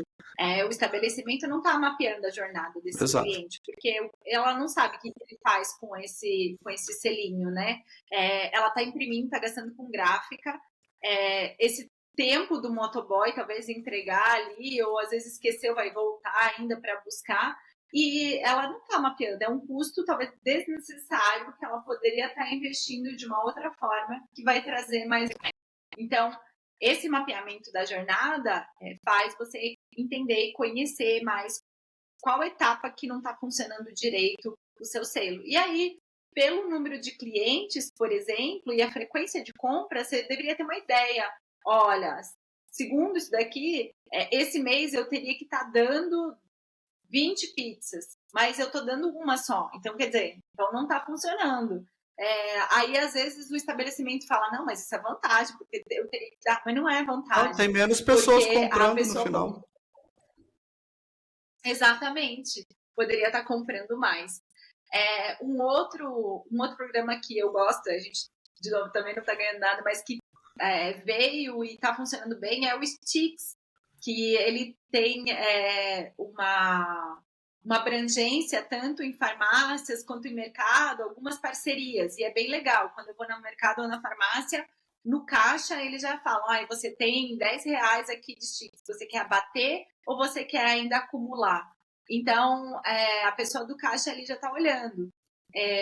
Achei muito positivo, eu só coloco o meu CPF, mesmo comprando pelo iFood ou outros aplicativos, então já melhorou muito, mas nem todas as empresas conseguiram enxergar ainda que tem outras ferramentas que podem ser usadas além do papel. O espoleto também tem uma forma de você receber, então tem N. Na hora que você implementa o seu sistema de atendimento aí, uma das exigências é você já colocar, olha, eu consigo controlar aqui a frequência de compra do meu cliente e talvez bonificar esse cliente. Então, um alerta que pode ser disparado pelo WhatsApp, ou quando é aniversário da pessoa, eu já disparar algum parabéns aqui. Então, você pode ir criando, mas tudo isso você vai mapeando na jornada, ou às vezes os seus colaboradores, você faz uma reunião com os seus colaboradores, né? E assim como você trouxe esse ponto, o colaborador fala, nossa, mas lá funcionou dessa forma, aí talvez dá para trazer para cá. Então, estimular isso dentro da organização é muito positivo. E não tem um 100% certo. Testa, vê se funcionou, se não funcionou, volta atrás. Assim. Então, mas a gente tem certeza que o programa de fidelidade funciona, mas muitas vezes ele está sendo implementado de uma forma não tão errada, não tão certa. E esse você falou, de entregar para o cliente gerenciar. O cliente não quer ter essa responsabilidade. Ele já tem muitas outras coisas para gerenciar. Um dos gerenciamentos que virou mais cômodo é controlar o horário que o motoboy chega, né? Antes, na verdade, a gente nem conseguia ver o trajeto que ele fazia. Ele falava que ia chegar às 9, mas a gente ficava esperando às 9h30, não chegou ainda o motoboy e você ligava lá. Agora, o trabalho que a gente tem é acompanhar no iFood, mas é um trabalho positivo. Às vezes cria até uma ansiedade. Mas a gente não quer ter mais esse trabalho de controlar quantas vezes realmente eu comprei, sabendo que eu que estou gerando lucro para aquela empresa, assim. Né? Então, muito bom ponto. Uma coisa que a gente sempre fala aqui, que o melhor programa de fidelidade que existe no mundo é um bom atendimento ao cliente. Esse aí é imbatível. Você pode dar o prêmio que você quiser, você pode dar um carro para cada compra que o cliente quiser fazer, que o cliente fizer, que ainda assim o atendimento ao cliente vai ser o melhor programa de fidelidade, porque o cliente, quando ele é bem atendido, ele vai voltar sempre, né? E eu queria entender de você o que você acha disso, assim, da importância do suporte, do serviço ao cliente, dele ser rápido, dele ser eficaz, assim, para poder fidelizar o cliente, assim. Queria que você explanasse um pouco sobre isso. Legal. Muitas vezes a gente acha que o atendimento ao cliente é só aquela parte lá onde a gente precisa ligar para o call center para ter um atendimento, ou falar especificamente com o atendente, ou a frente de caixa ali que está atendendo. Mas, na verdade, o atendimento, ele são todos a gente fala de ponto de contatos, todos os touch points que a gente tem na jornada. Então, desde o atendimento que ele seja virtual ou ele seja de um ser humano. Às vezes, esse relacionamento que o comercial está fazendo, né, a pessoa de vendas está fazendo, não está sendo tão positivo. E aí está indo um monte de cliente lá para o atendimento, para o call center. E lá o call center precisa mudar essa situação, né? Converter esse cliente. Então, quando a gente olha o atendimento das empresas, a gente precisa olhar em cada ponto da jornada.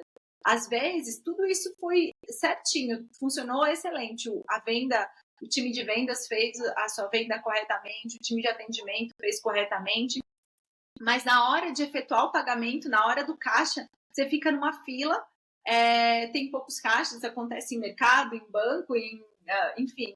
N estabelecimentos, ou mesmo no virtual, e aí toda aquela experiência boa que você teve, ela se tornou uma experiência ruim, porque, e aí, eu ainda ressalto mais que na hora do pagamento é o momento mais importante para a empresa, porque é a hora que está entrando dinheiro, então não pode falhar. Eu fico assim indignada quando tem poucos caixas no mercado. Assim, tem várias pessoas lá na parte das frutas, no açougue, mas tem poucos caixas. Aí você fala, meu, mas é a hora que você está colocando dinheiro para dentro da empresa. Isso deveria fluir tão rápido que não deveria ter fila nenhuma. Mas a maioria das empresas não enxergam dessa forma. Ou assim, né? Precisa pedir o boleto, porque se você mandar uma mensagem, a pessoa não te manda o boleto, ou precisa entrar num site que você acessa uma vez no ano e precisa lembrar a senha. Então, tudo isso é atendimento. E você está certíssimo, isso é essencial para uma experiência boa. Claro que você tem que ter um produto de qualidade, né? Um serviço de qualidade, isso não é básico, mas quando você está pensando em valor e quer aumentar o seu preço, quer aumentar o seu ticket, o faturamento, essa diferenciação, isso que é engraçado, na verdade, não é uma super diferenciação, é só fazer o que tem que fazer, que muitas empresas falham, né? Então, esse atendimento bom, né? Não, a gente nem está falando aqui do atendimento excelente. Se for excelente, então, é por isso que muitas marcas, até de luxo, conseguem cobrar o que estão cobrando de bolsas, sapatos, enfim, porque fazem um atendimento diferenciado. Você chega na loja, você tem uma água né, exclusiva para você, algumas vezes espumante, mas não é isso que vai fazer a diferença se você também não tem todo o respaldo de um produto de qualidade, enfim. Mas o atendimento é um diferencial e você consegue sim cobrar mais porque o cliente ele enxerga valor nisso e ele escolhe você muitas vezes pelo atendimento. Então, se ele te escolhe pelo atendimento, você tem uma margem ali, aí precisa saber qual que é essa margem para você conseguir aumentar um pouco mais o preço. E assim, eu sempre falo que a rapidez ela supera qualquer preço barato, vamos dizer assim. Eu vou tentar explicar um pouquinho sobre isso. A minha esposa, aqui em Viçosa, ela gosta muito de mexer com costura, com artesanato e tal. Então ela estava precisando comprar um negócio numa loja de aviamento, e daí ela mandou uma mensagem de WhatsApp para 3 ou 4 lojas que existem aqui. E no final das contas ela acabou comprando daquela que atendeu mais rápido. Então a loja atendeu ali com 2 minutinhos, respondeu para ela, falou preciso disso, daquilo. A loja falou não, beleza, é tanto. Fez o Pix, o motoboy já estava quase na porta aqui de casa entregando. Bem isso. Aí a outra atendeu, sei lá, 10, 15, 20 minutos depois. Aí ela, de curiosidade, falou assim, quanto que fica isso, aquilo? Ficava tipo uns 15% mais barato. E daí depois as outras atenderam muito tempo depois e daí ela fez a mesma coisa. Ou seja, a que cobrava mais caro, ela atendeu mais rápido e ela comprou da mais cara. Então, as pessoas estão dispostas de verdade a pagar um preço mais caro pela rapidez no atendimento. Sabe? Então, quando a pessoa escolhe, por exemplo, o supermercado mais caro, às vezes um supermercado que é mais gourmet, ele escolhe por quê? Porque ali tem produtos melhores? Talvez sim, mas às vezes é porque não tem fila para poder fazer a sua compra. Então, você pega, por exemplo, você citou o Pão de Açúcar. O Pão de Açúcar não é um supermercado que tem filas gigantes, e ele também não é um supermercado conhecido por ser o mais barato. Então, ele não tem muita fila. Então, você chega ali e você é rapidamente atendido. Diferente de você ir no supermercado que é mais popular. Às vezes o supermercado tem 30 caixas e num horário de pico, início de mês, que está todo mundo fazendo compra, eles deixam 10 funcionando, né? Parece que gosta de formar fila. Não dá para entender muito essa lógica, né?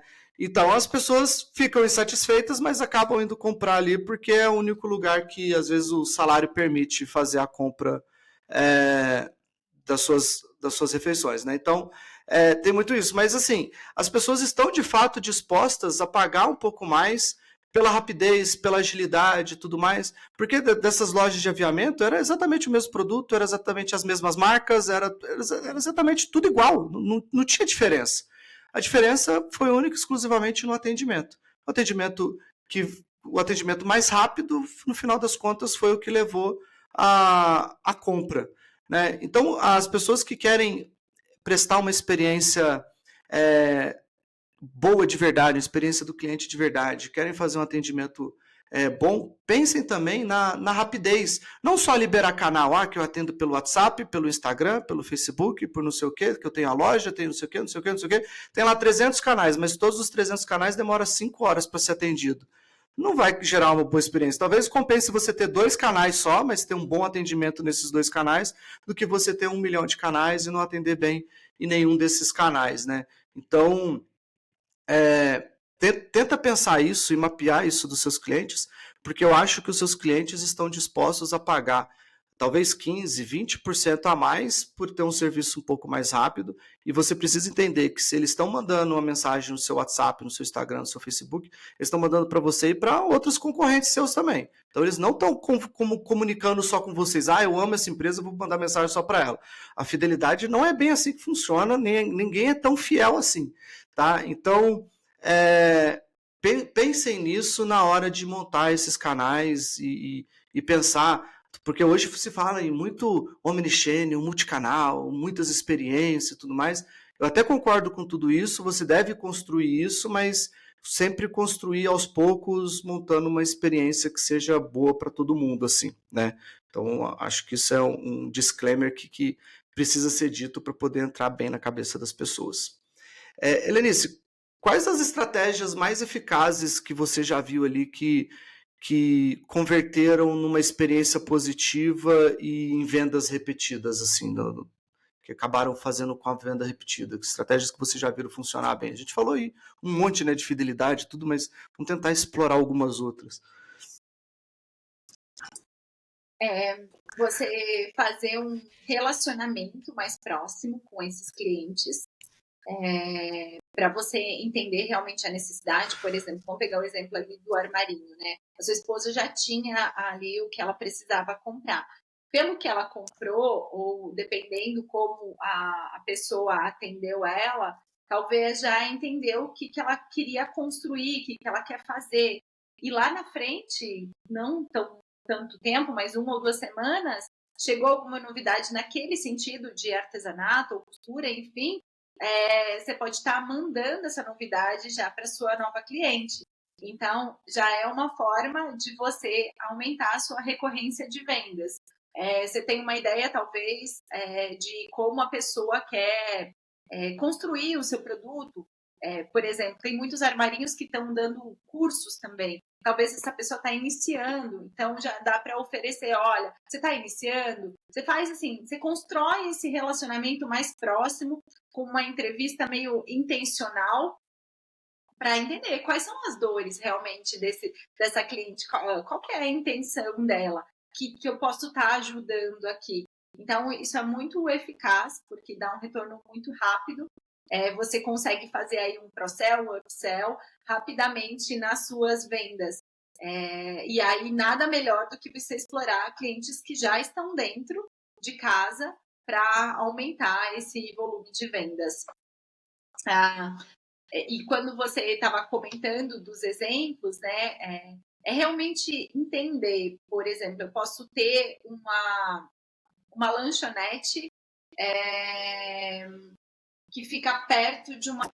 E eu tenho uma lanchonete que fica no centro da cidade.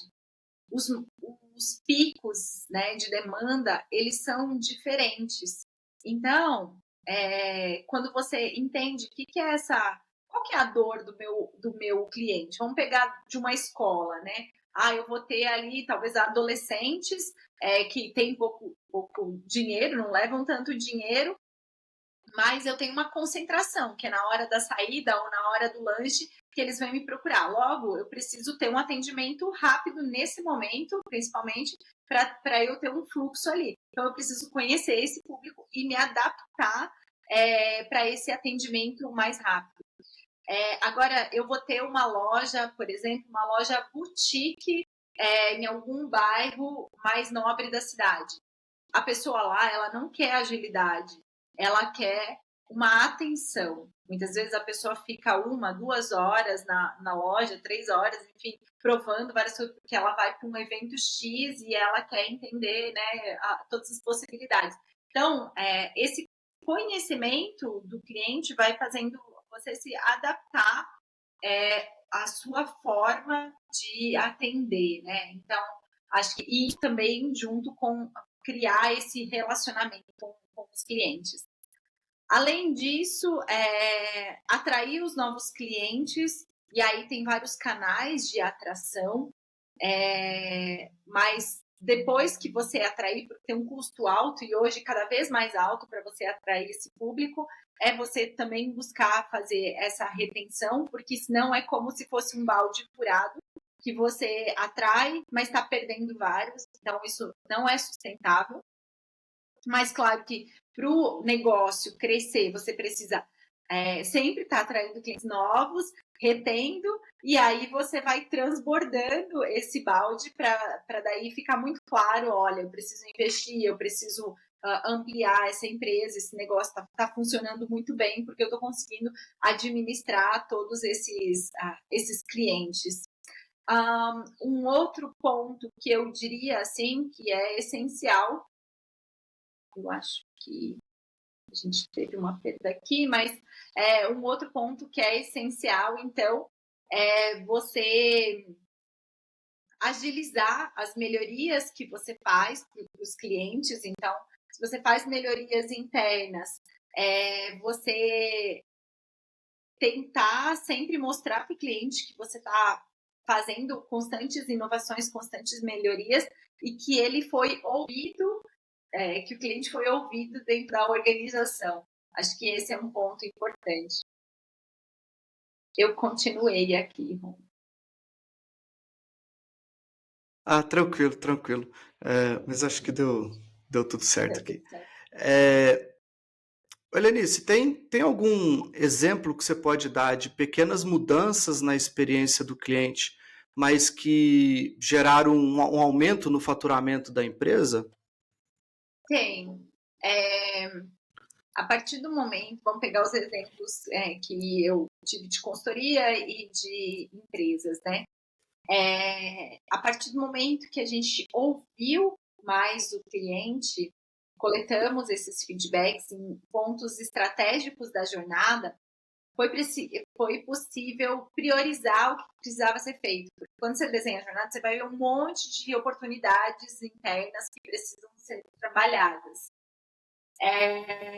Um dos problemas que a gente identificou era no recebimento de pedidos, porque os pedidos eram recebidos manualmente, assim, através do Word, do formulário, e aí os clientes, muitas vezes, o pedido nem era digitado, aí se perdia, ou o pedido era digitado errado, e aí tinha várias desculpas internamente, falando, é porque não consigo, a demanda é muito grande, o atendimento não está conseguindo fazer essa digitação de pedidos, ou não conseguimos automatizar, porque não tem, a ferramenta não conversa com os sistemas aqui. Mas aí a gente conseguiu implementar dentro dessa empresa um portal a gente chama portal de pedidos, né? Portal do cliente, onde tinha uma parte de pedidos, onde o cliente mesmo imputava todos os pedidos. No direto para o consumidor hoje, né? No B2C, isso parece meio óbvio, a gente entrar no site e fazer o pedido. Mas no B2B, isso não é tão recorrente assim, né? Tem várias oportunidades ainda que dá para levar do B2C para o B2B.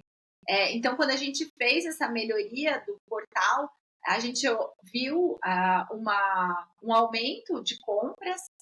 O cliente também ele podia refazer o seu pedido, então ganhou agilidade.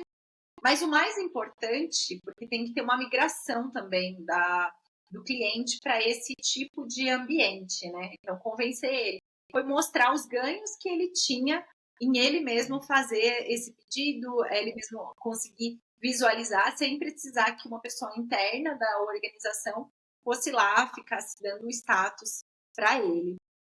E a gente vê hoje, né, as empresas avançaram muito mais nesses pontos. Quando você tem uma compra online, você consegue visualizar o status do pedido, mas o ponto é que muitas empresas ainda não estão disponibilizando isso. Isso gera uma frustração. Por quê? Porque um grande canal foi o iFood. O iFood, o Mercado Livre, são grandes referências que a gente tem. Então, quando a gente vai para uma outra plataforma, fazer alguma outra compra, a gente quer que seja parecido com essas referências que a gente tenha. E aí, quando você entrega uma visualização do status do seu pedido, é uma coisa que influencia bastante na decisão de compra hoje dos clientes. Então, essa automatização, essa disponibilidade ou disposição das informações, elas são bem importantes para o cliente voltar a comprar com você. E assim, não precisa na primeira vez, mas se ela vê que você está melhorando, você está se comunicando com o cliente, falando, olha, a gente está aqui, mas a gente quer chegar aqui, o cliente saber disso é importante, ser bem transparente, sabe? Legal. E de forma bem prática, assim, para ver se os empresários que estão acompanhando a gente consegue implementar ainda hoje, assim. Que ação que você acha que de forma rápida a empresa consegue implementar para poder melhorar a experiência do cliente, assim? Qual que seria tentar fazer pelo menos um passo a passo, assim, ó. Primeiro você faz isso, depois você faz aquilo, depois você faz aquilo outro, para poder já começar a ter um start ali na melhoria da experiência do cliente com foco no aumento do faturamento. Legal. No meu curso, eu tenho um módulo que chama MOVA, que é exatamente isso, assim, você... e o que significa essas letras, né, do MOVA? Então, o primeiro, o M, é de mapear a jornada. Então, sem mapear a jornada, sem se colocar no papel do cliente e ouvir dele também quais são as dores, quais são os pontos, dificilmente você vai realmente melhorar do ponto de vista do cliente. Você vai melhorar do ponto de vista interno do que mais você precisa. Então, é mapear a jornada para você identificar os pontos. O O é ouvir os clientes. Então, não tem como você melhorar, né, ser mais centrado no cliente, entregar experiências melhores se você não ouvir os seus clientes. E aí, você tem várias formas e métodos de pesquisas para você fazer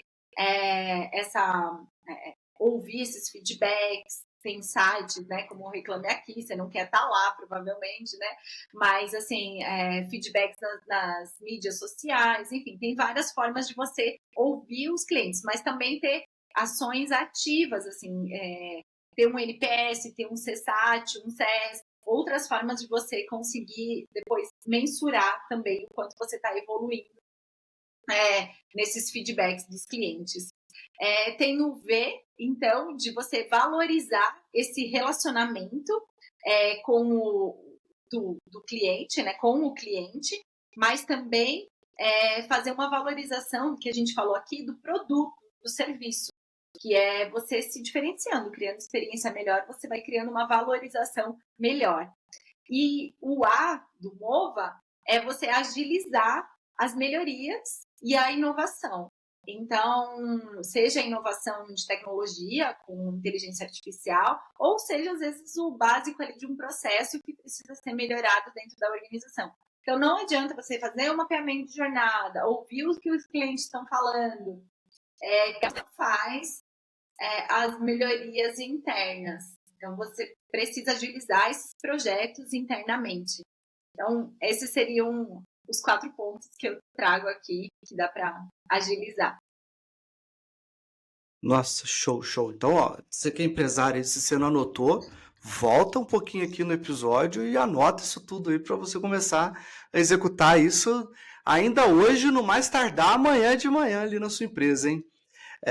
Helenice, a gente está chegando aqui na reta final do nosso episódio, e uma das coisas que a gente sempre trata aqui é que tudo precisa ser medido para poder ser melhorado, né? Então a gente sempre tenta entender de cada profissional que a gente traz aqui quais são as métricas que eles costumam acompanhar para poder fazer o processo de melhoria, mas também para poder acompanhar para ver se aquilo que foi implementado está dando certo. No final das contas, a ideia é a gente acompanhar, ver, não, isso aqui está dando certo, vamos seguir com esse. Não, isso aqui está dando errado, vamos ou mudar ou cancelar aquela ação, ou vamos criar outra, ou essa etapa do processo não deu muito resultado, vamos mudar ela para poder tomar uma ação e tal.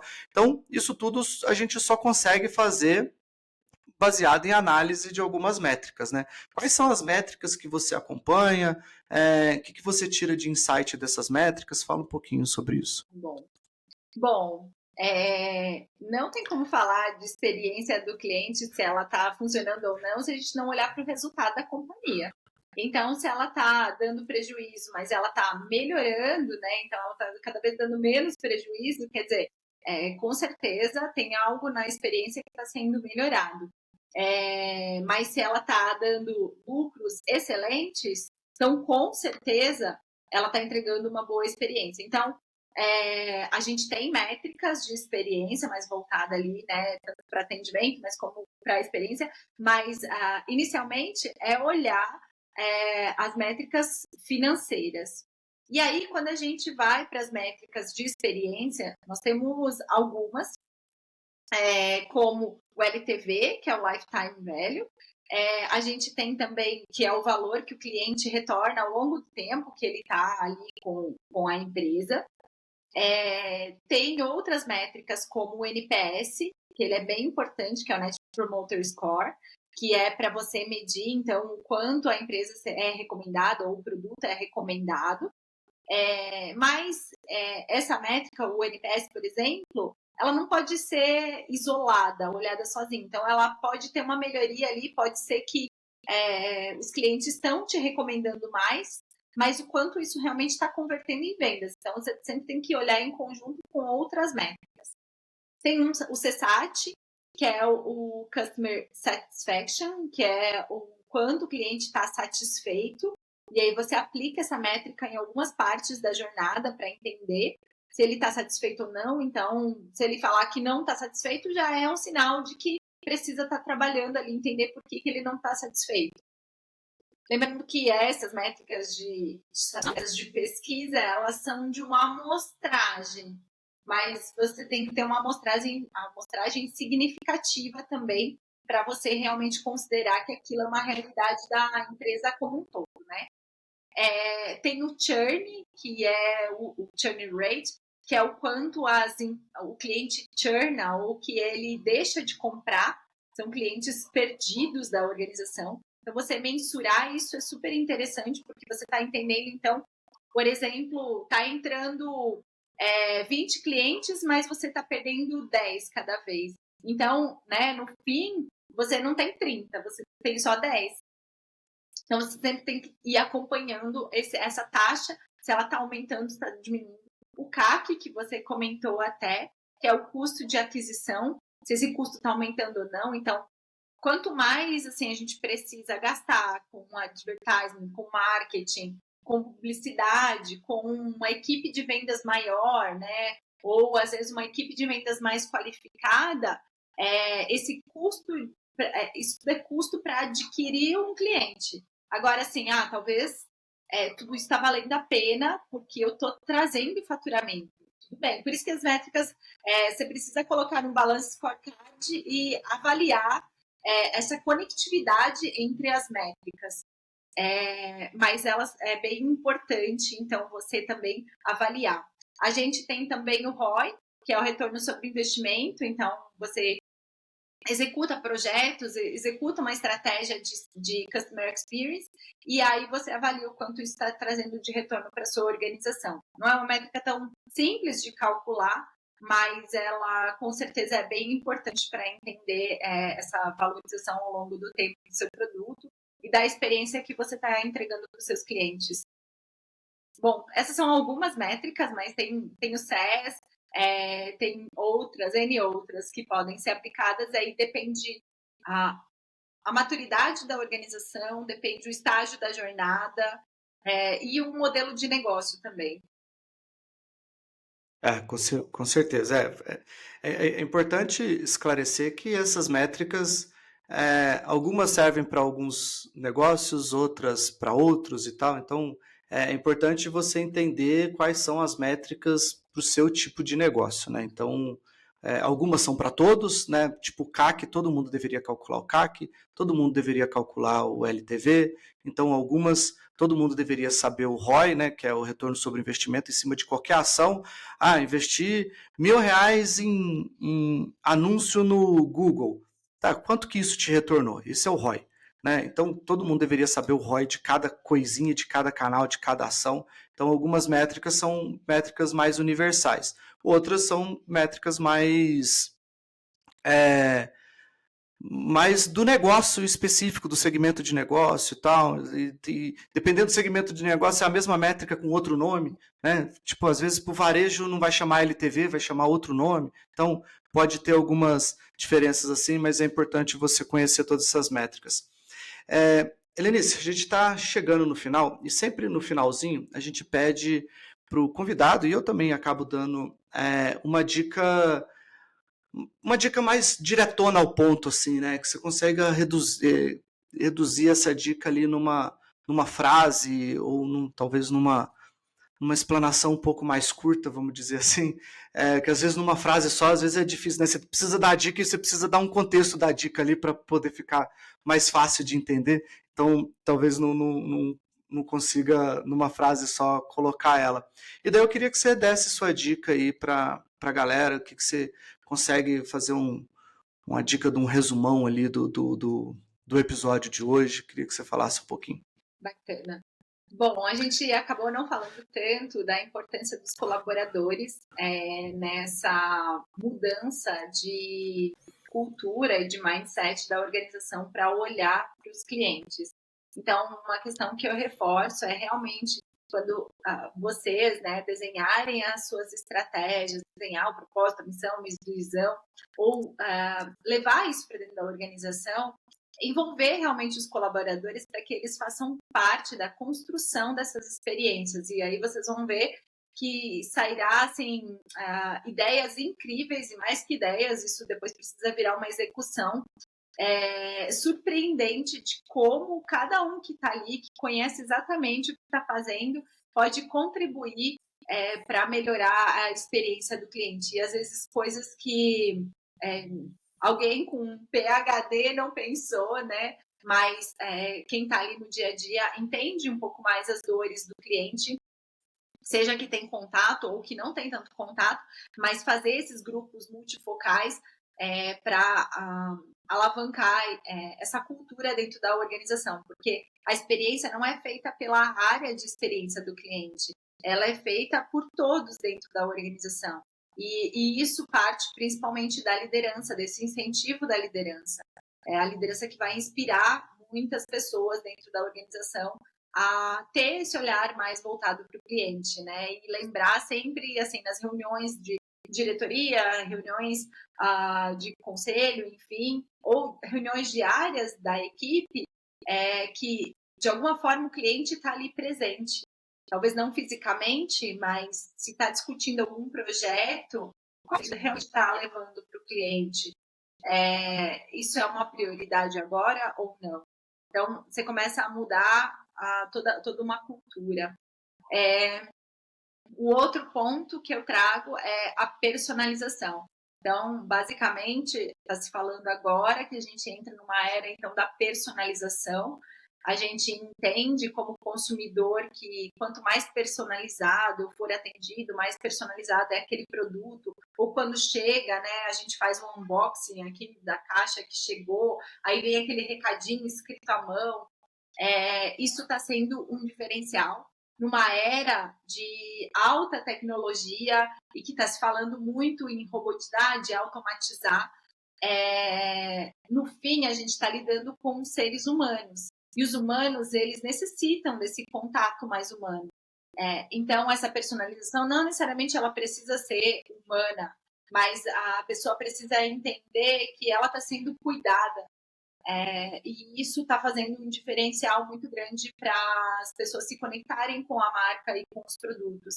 Então, ao personalizar, é ter esse olhar mais humano mesmo. Apesar de ser um bot, hoje a gente tem um bot com inteligência artificial generativa que já responde muito mais rápido do que eu preciso, mas também eu tenho a opção de falar com o humano se precisar, ou quando eu recebo aquele produto ou aquele e-mail, eu sei que não foi algo genérico e eu sei que está sendo um pouco mais direcionado para mim. Então, essa personalização e hiperpersonalização, de pegar os dados dos clientes que eu já tenho dentro de casa, como que eu uso isso em favor. Então, no aniversário do Rômulo, eu mando um parabéns para ele, mando um cupom de desconto.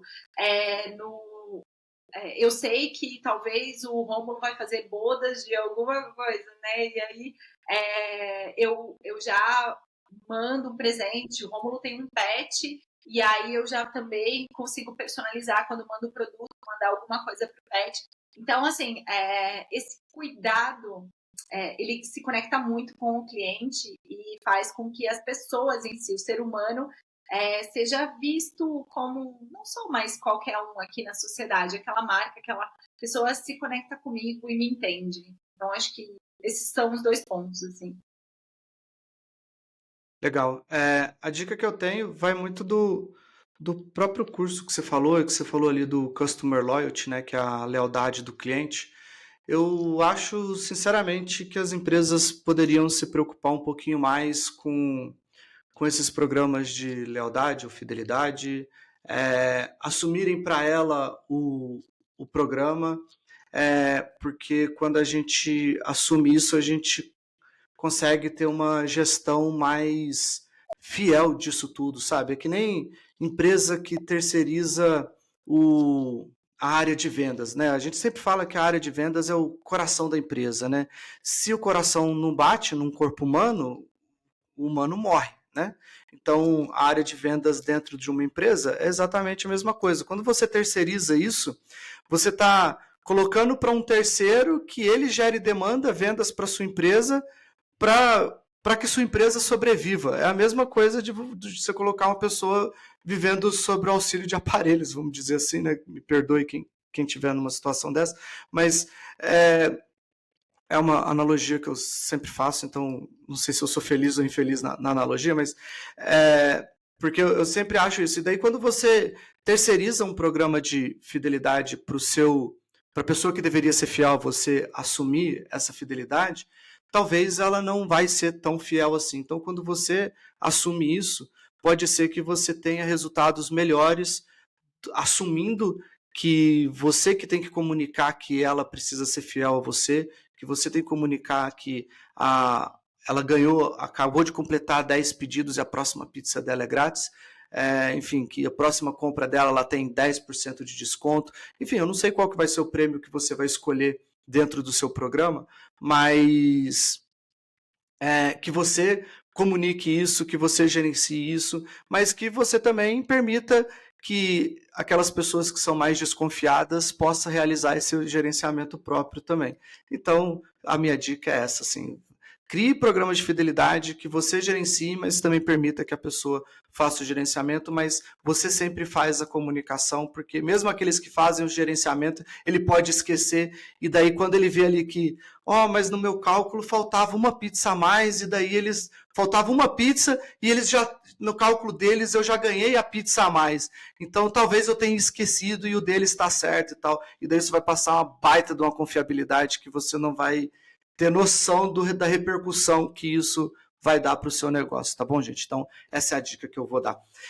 Helenice, muito obrigado por você ter aceitado esse convite de conversar com a gente. Foi um baita de um papo muito legal. Tenho certeza que vai ajudar vários dos empresários que acompanham a gente. Eu queria que você falasse para o pessoal aqui como é que eles conseguem te encontrar, quem quiser saber mais sobre a sua consultoria, sobre o seu curso e tudo mais, como é que eles podem saber mais sobre isso, sobre você, enfim, passa aí seus contatos para a galera te achar. Claro.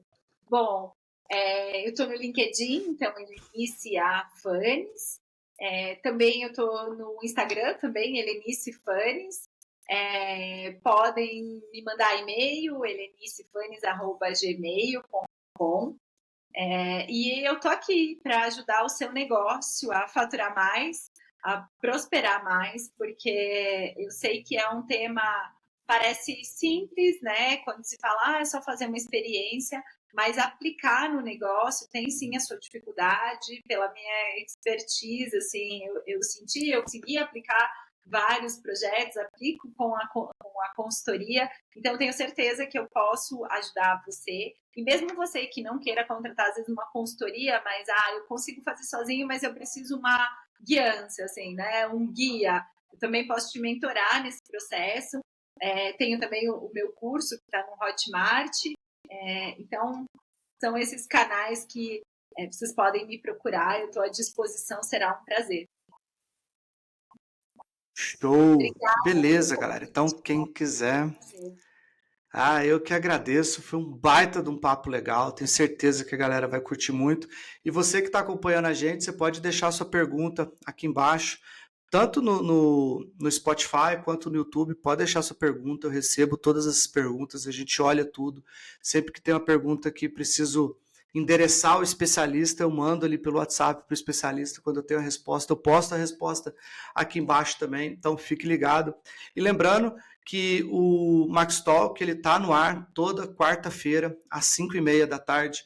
A gente disponibiliza. Então, se você está saindo do seu serviço, está voltando para casa de carro, de ônibus, enfim, do transporte que der para você, ouça o nosso podcast, compartilhe com seus colegas, com os empresários, enfim, com todo mundo que você puder, porque eu tenho certeza que os episódios que a gente tem aqui pode e vai ajudar muitos negócios a melhorar a experiência do cliente, melhorar o atendimento, a melhorar o marketing, melhorar suas vendas, porque é isso que vai transformar os negócios. Ter um bom produto é essencial, mas trabalhar a experiência do cliente, o bom atendimento, saber atrair os clientes, saber vender, vai mudar a sua empresa de patamar, eu não tenho a menor dúvida disso, tá bom? Então, Helenice, mais uma vez, muito obrigado, fico muito feliz com esse papo. Galera, mais uma vez, muito obrigado, a gente se vê na próxima quarta-feira com mais um Max Talk. Valeu, falou, tchau!